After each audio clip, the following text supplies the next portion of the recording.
So mga tol, mukhang nangangamoy Luis Nery versus Sam Goodman ang magaganap bago matapos ang taon na ito.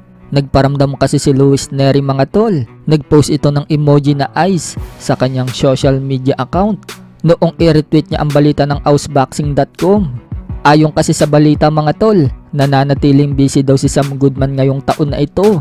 Nakakatatlong laban na kasi si Sam Goodman sa taong 2023 at lahat ng yan, pinanalo niya ang laban. Kabilang na nga po ang panalo ni Sam Goodman dyan kay Raiz Alim at Miguel Flores. At balak nga daw ni Sam Goodman na lumaban pa daw ng isa pang beses bago matapos ang taong 2023. Bago nga po i-share ni Luis Nery ang balitang yan, nakapag-post muna siya at sinabi niyang December 2. So ibig sabihin lang yan, lalaban siya sa December 2. At usap-usapan nga sa comment section mga tol na si Sam Goodman daw ang makakalaban niya.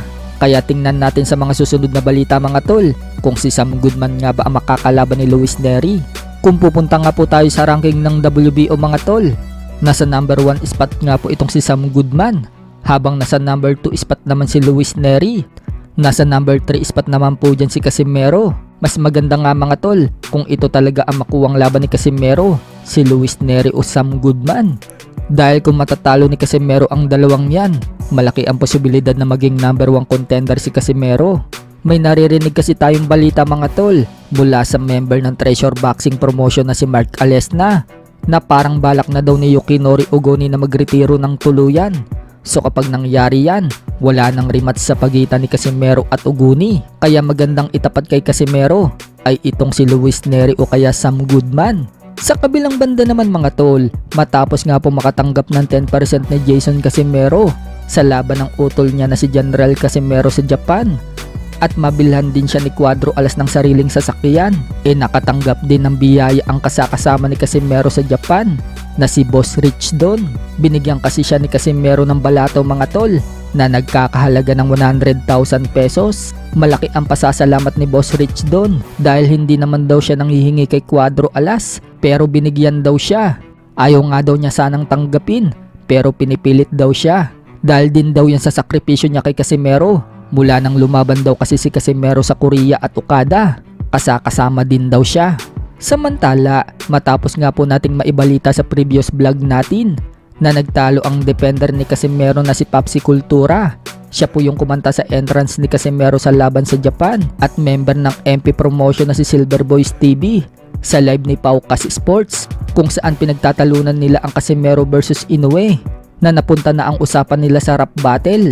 Bukod nga po sa pagtatalo nila sa rap battle mga tol, nagkahamunan na sila. Hinamon ni Papsi Cultura itong si Silver Boys mga tol ng kickboxing. Wika ni Silver Boys TV, bakit daw kickboxing? Wala naman daw siyang alam sa sipa. Kung gusto daw nito, magboxing na lang daw sila. Banat naman ni Papsi Cultura mga tol, kaya nga daw siya naghahamon ng kickboxing dahil wala din daw siyang alam sa boxing. Usapan lalaki. Usapan lalaki. Oh, tama na kayong dalawa. Ano naman? Hindi naman magiging nga siya kinakausap, di ba?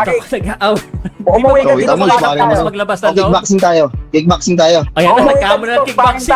Halika dito. Kickboxing. Kickboxing. Umuwi ka dito. Huwag mo masyadong maraming ano. Uwi ka Hindi ka dito. pupunta ng Japan? Hindi ka pa pupunta ng Japan? Sa laban nila? Hindi ka pupunta ng Japan? Siguro sa 26 December. Kickboxing tayo sa Japan? Ha? Magkano Kickboxing tayo sa Japan? Magkano budget mo? Wait, mo budget? Walang budget. Paninindigan, budget. Wala naman akong alam sa sipa. Wala rin naman ako alam sa boxing. Nagahamon ko ng boxing. Wala naman ako alam sa boxing. Wala akong ensayo. Boxing tayo. Ano? Wala naman ako alam sa boxing. Nag-aaya ka ng boxing. Kickboxing, hindi ka ba sumusuntok sa kickboxing? Iba ang boxing sa kickboxing. Iba ang boxing sa kickboxing. Iba ang defense sa kickboxing, di ba? Di ikaw. Pambira, gusto mo. Ako yung sikat. Ako pa susunod sa'yo. Wala. Tapos pera-pera. Kayo nagsasabi, pera-pera lang si Casimero. Tapos pera-pera rin yung gusto mo, di ba? Ako susunod sa'yo.